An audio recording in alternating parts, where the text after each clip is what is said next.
Whole life insurance is an extremely powerful asset. Unfortunately, it is also a wildly misunderstood asset.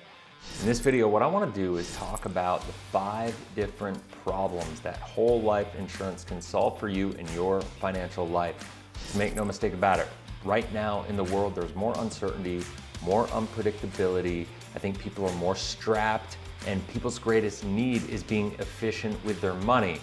I don't know if you know this or not, but whole life insurance is actually one of the most important foundational assets that we can utilize in our life to solve different needs at different times in our life, as long as you do it the right way. So in this video, what I'm gonna do is I'm gonna talk about the different problems whole life insurance can solve for you potentially, and hopefully you'll have some questions and we can dive deeper into it. I do my best to engage with every single comment, so as you're going through the video, make sure you leave comments down in the comment section below. I will do my best to personally answer you. I do not outsource my comment section on my YouTube channel because of the fact I think it's important to take responsibility and to serve people. So if you haven't already, make sure you subscribe and hit the bell, that way you're notified every time I launch a new video.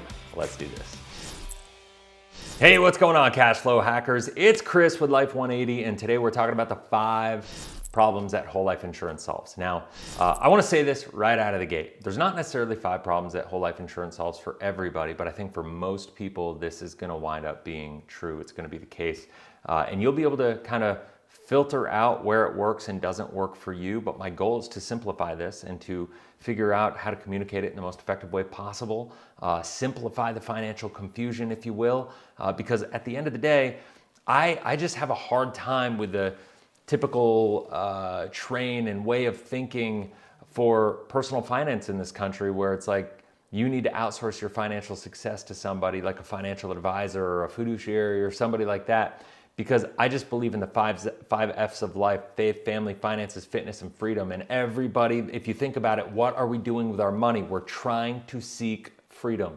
That's what retirement's supposed to be, right? We're trying to work our way to be financially free at an age of 65. So the idea is go to school, get a job, work for 40, 45 years, invest your money. Hopefully at the end of that 45-year period, you'll have enough money to be able to maintain your standard of living for the rest of your life and be financially free. Unfortunately, 95% of the people in this country are reaching retirement age and not able to maintain their standard of living when they get there. What's worse is because we have such a pandemic of health in this country, because of the toxicity we live in, because of the fact that our food is poisoned, because of the fact that people are not taking enough responsibility for their life and being intentional about the way they're living enough that when they get there, maybe they're not healthy enough to continue working even though they need to. And so what the aim of this video is, and I know I'm being really passionate, and I know that this is gonna probably be a little abrasive for some people, but I just believe this to be true. I believe that you are smart enough, that you have a responsibility to take radical accountability for the results in your life. That's why I love what we do.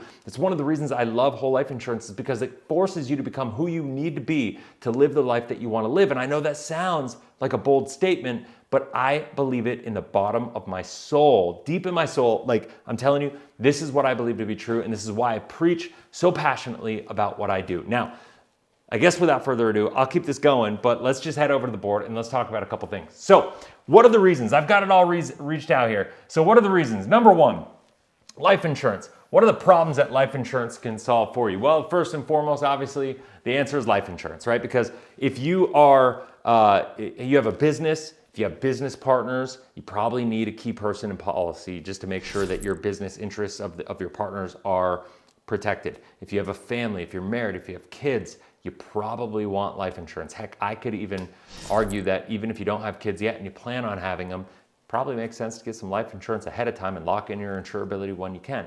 One of the things that I think is really important is that we get life insurance on our kids. Because if we do life insurance on our kids, not just term life insurance, because you can't really do term life insurance on kids, but if you do, if you get a policy on your children, what happens is it enables you to ultimately build cash value for them, and you're building an asset for them as they go through life.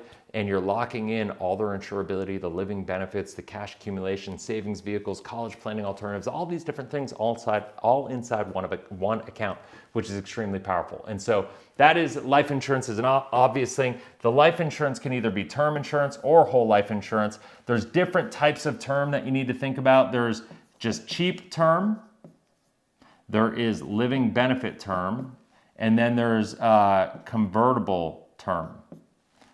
So when we look at these three different options, it's important to understand that not all things are created equal. You have to understand what your goals are, what your objectives of that term insurance are, what the time frames are, and how it fits into a greater plan. Okay, so that's a big thing.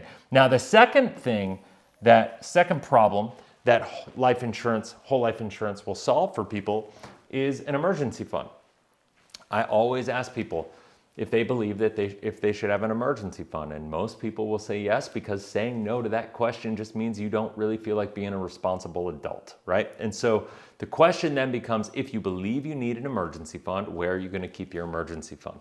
Well, most people would say, I'm just going to keep my emergency fund in a savings account. Right now, it's great because savings accounts are offering high yields, right? You can get a 4 to 5% interest rate inside of a high yield savings account. So that's really appealing. And if you haven't done that yet and you have money in a savings account, I would say minimally go do that. However, from a long-term perspective, traditionally savings accounts underperform inflation, and that is a problem. And in addition to that, any interest that you earn on your savings accounts are taxable. In addition to that, there's no guarantee that the interest rates that we're at right now are not going to go down. Actually, we're already seeing a trend that interest rates are going to start to reduce in the near future. And honestly, the chances are higher and higher that interest rates start to go down if we slide into a recession, which a lot of people think is coming. And so when we look at this, the question is, where is the best place to save your money for an emergency fund? I just happen to believe a properly designed whole life insurance policy is the best place to save. I know a lot of people push back at me because they say, why would I put my emergency fund in a whole life insurance policy? It's because it provides bond-like returns with muni bond-like tax treatment and money market-like liquidity. Now, a lot of people will say, hey, Chris, why would I do this still? Because if I lose my job, I don't want to have this account that requires a payment and that will create stress, and then it's going to lapse and it's going to have nothing. Well, that's if you structure it improperly. If you structure a policy properly, you won't have that issue. First of all, you got to make sure you design the policy so the base is lower, the paid up additions are higher. Now, I'm not saying you want every policy to be that way, but I am saying for a policy that you want to leverage as an emergency fund, that is the way that you want to structure it, right? And so leveraging a whole life insurance policy as an emergency fund is going to get you long-term internal rates of return in the policy after all expenses between 4 and 5% right now in today's rates. If rates continue to go up, that number will get better. If they go down or stay about the same as they are now, that'll remain about the same. But long-term, I think it's important to know that that whole life insurance rates of returns, internal returns after all expenses and fees, are going to beat inflation. They're going to have the same money market-like liquidities, but they're going to have the better tax benefits than a savings account will have.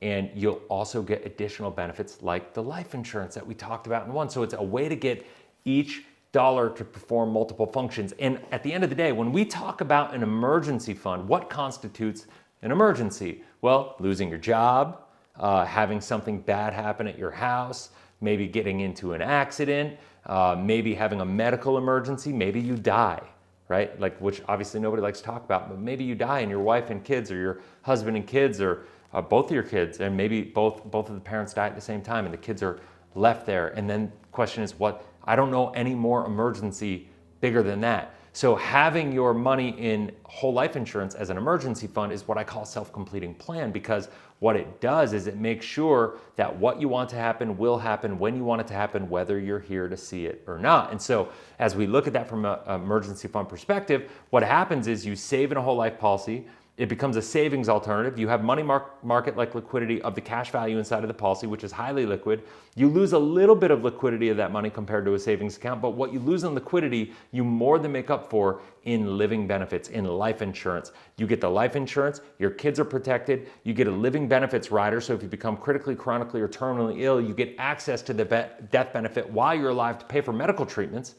All this stuff, when you start to think about it, I used to have a policy, and in fact, I still have a policy. I bought it, a while ago, but I had a policy and that was designed for my medical treatments, right? Like I had an opportunity. I could say I would go out and get an actual health insurance plan that would cost me $500-600 a month and it was a high deductible plan, or I could go get a whole life insurance policy that was a couple $100 a month, and it gave me a death benefit, and I had living benefits that are associated with it. And those living benefits I could have access to on a tax-free basis if I became diagnosed with any kind of cancer, which is the reason that I wanted the other insurance in the first place. And so when you look at that, the insurance company would just give me a check tax-free that I could use in whatever way I wanted. My father-in-law, I use the story a lot. He was diagnosed with stage 4 pancreatic cancer. Having access to multiple six figures to do alternative treatments to his pancreatic cancer, which they gave him a 90-day death sentence, it's kept him alive for over 3 years, right? Most people can't do that because insurance would not pay for the coverage that he had to go through. That is the power. And a true emergency fund, in my opinion, has to cover all different types of emergencies that you may encounter in life. So that's number 2. I know that's a long one, but that's an important one for me. The medical care alternative, that is actually what I just covered, because when we talk about an emergency fund, we need to have the medical care. That is the living benefits. And ultimately, no matter what, I guess it's more than just the emergency, because at the end of the day, when we get older, the odds that we're going to need some kind of care before we pass away, if you live into your 70s and 80s, it's extremely high. Unfortunately, most people don't deal with long-term care insurance when they're younger, and so by the time they actually think about it and it's top of mind, it's wildly expensive. It's prohibitively expensive for most people. And so from that perspective, what are we doing? We have to think about, by putting our money into a whole life policy, it provides all the benefits I've talked about so far. Plus, when you hit retirement, it'll be there for you if you haven't gotten sick, if you hadn't gotten cancer yet, if you're still alive and ticking and plugging along and doing really well, and you get to your 70s and 80s, you're gonna have access to the death benefit to help you with a long-term care alternative, which is an amazing, amazing benefit if you think about it, especially when you consider the actual cost of long-term care insurance if you wait too long. This to me is one of the unsung heroes of these products, and it's one of the reasons that when you combine this and you stack up, I always say it helps you at every different phase of life, right? As you grow, when you start, you get the life insurance to protect your family. You build your emergency fund for your family and for to make sure that you're protected no matter what happens to you, no matter what emergency happens. And then when you hit retirement, to know that you have these living benefits there is extremely powerful. Now, also in retirement, what happens is you get this volatility buffer, or bond alternative. Look around. We had, in the last several years, we've had a couple years where the market went really negative, and we've also had a couple years where the bond market got crushed, right? Because of increasing interest rates, the bond portfolios have gotten absolutely annihilated. So for the first time in our world, the 60-40 portfolio for retirement income planning has gotten decimated because of the fact we have never had 2 consecutive years where stock market performance has been flat or negative and bond market performance has been negative. It's happened for the first time in history. And so what's happening now is that people are discovering that whole life insurance in retirement, the cash value, is a great bond alternative because it's going to get you those bond-like returns, and you're going to have the money market-like liquidity. And when you tap in for all the other things that it's going to do for you, once again, I think you're probably starting to see this is a way that we're getting each dollar to perform multiple functions. It's really powerful stuff. And so that's really amazing. And so then the other thing, and I threw this on here last, but it's an opportunity fund. And I love the idea of an opportunity fund because if you've ever seen my book, Cashflow Hacking, it's all about utilizing and saving your emergency fund in your whole life policy and then keeping saving after your emergency fund is capitalized. And then as your emergency fund builds, it turns into an opportunity fund. And that opportunity fund should be used to buy cash flowing assets. Why I wrote my book, Cashflow Hacking. If you haven't read that book yet, I encourage you, go down in the link in the description below, Get your free copy of that book. All you have to do is pay $8.95 for shipping and handling.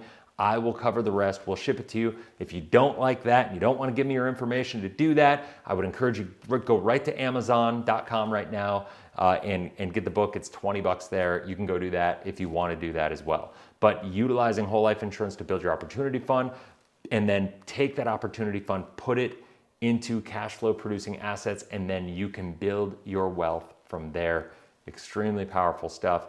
Ultimately, those are the 5 ways that you can utilize whole life insurance to solve different problems in your life, because as you go through life, you have to start thinking about, all right, how am I going to protect my family? How am I going to, even if you don't have a family, how are you going to build an emergency fund? And at the end of the day, like I talked about, everybody's going to have that need. I think we all have a responsibility to take the results of our life into our own hands. It's one of the reasons that I don't put any money into the stock market. I have 0 money in a stock right now. Now, I'm not saying that's for everybody, but I am a big believer that you should put your money in alignment with your values and beliefs. It's one of the reasons I do businesses. I invest in my own intellectual property, and I invest in real estate. That's it. It's one of the reasons that we launched our private equity fund, the Cashflow Hacking Fund.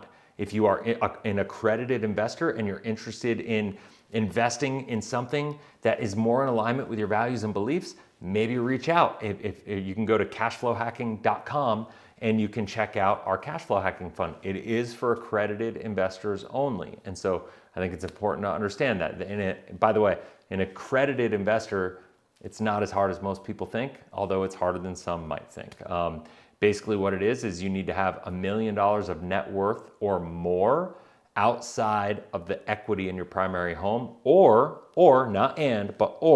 you need to have at least $200,000 a year of income for 2 consecutive years, and the expectation that you're going to make it again in the following year.